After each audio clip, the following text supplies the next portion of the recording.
Es sabido que el artículo 18 de la Constitución de 1978 nos viene a decir que el domicilio es inviolable. Ninguna entrada y registro podrá realizarse en él sin consentimiento del titular, resolución judicial o en caso de delito infraganti. Esto quiere decir que el derecho a la inviolabilidad del domicilio es una garantía que también presenta restricciones. ¿Cuáles son las restricciones al derecho a la inviolabilidad del domicilio? ¿O cuáles son los tipos de excepción a la inviolabilidad del domicilio? Pues, por un lado, encontraremos aquellas excepciones sin mediar resolución judicial y, por otro lado, excepciones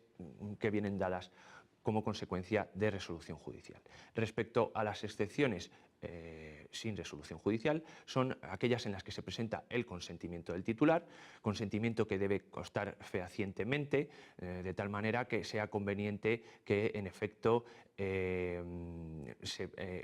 la emisión del consentimiento se plasme en un documento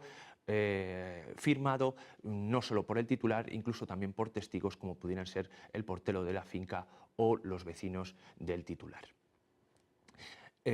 Consentimiento del titular. Por otro lado, caso de delito infraganti,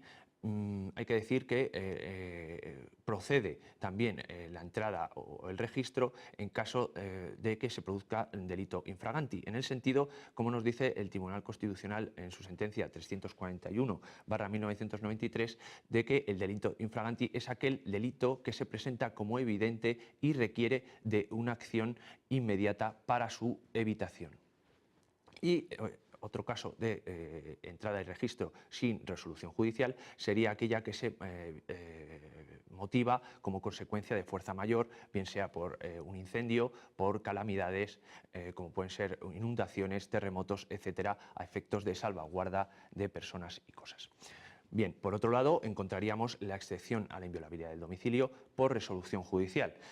Esta resolución judicial toma forma de auto, de acuerdo a lo que establece el artículo 558 de la Ley de Enjuiciamiento Criminal, y en este auto deben venir consignados, en primer lugar, la identificación del inmueble donde se va a realizar la entrada y registro, el nombre del titular del inmueble, los funcionarios que van a realizar la diligencia y los motivos que han llevado al juez a tomar una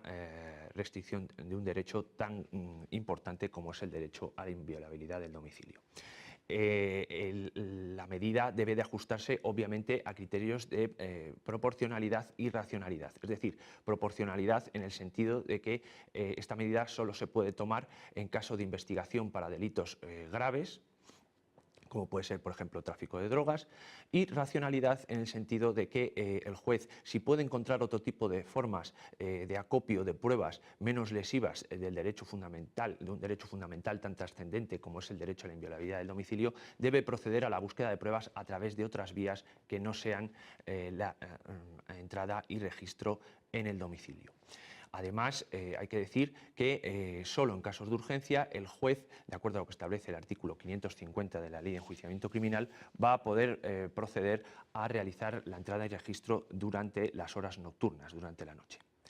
¿Cuáles son los requisitos constitucionales y legales de la entrada y registro? Pues, en primer lugar, la autorización judicial debe ser motivada al titular, de acuerdo a lo que establece el artículo 566 de la Ley de Enjuiciamiento Criminal. Si no encontrasen al titular, debe ser presentada al encargado de la finca. Si no estuviera el encargado de la finca, a cualquier persona presente mayor de edad en el domicilio, a ser posible familiares del titular.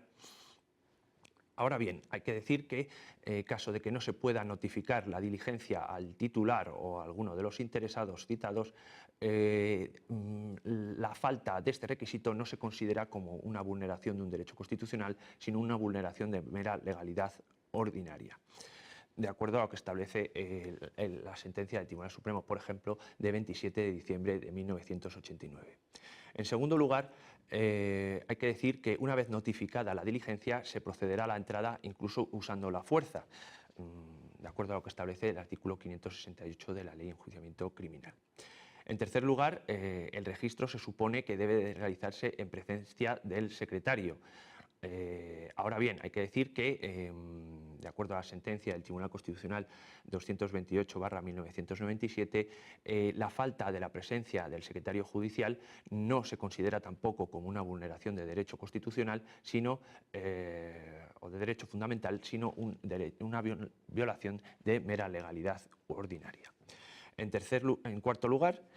si fuera posible, el titular o el interesado debe estar presente, de acuerdo a lo que establece el artículo 569 de la Ley de Enjuiciamiento Criminal. Ahora bien, hay que decir que se aceptan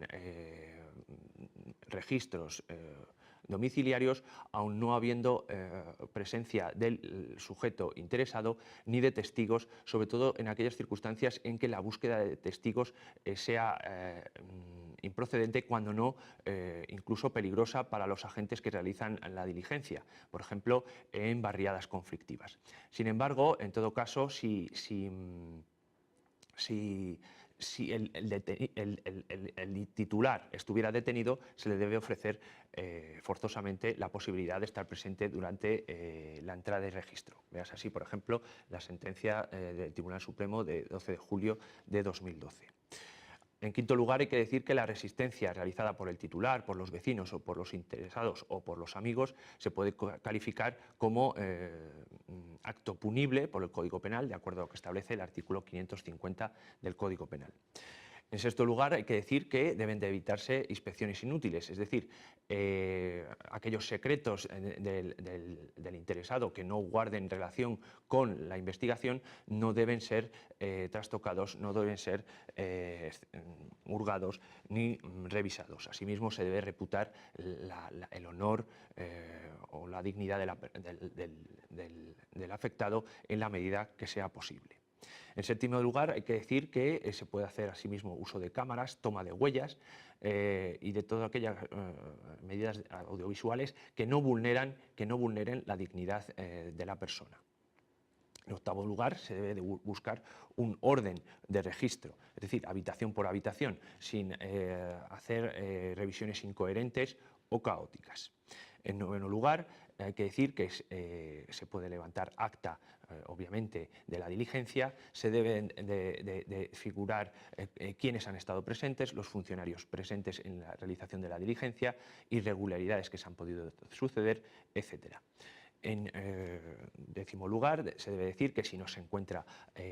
material probatorio, se levanta acta y se expide copia certificada para el interesado a los efectos que le puedan ser oportunos. Y en décimo primer lugar, hay que decir que si se encuentra material probatorio, si se encuentra abundante material probatorio, se va consignando en cajas, se precinta, se firma por los funcionarios presentes en la diligencia y se lleva a diligencias policiales o judiciales para que posteriormente sea abierto también en presencia del abogado y del interesado en su caso.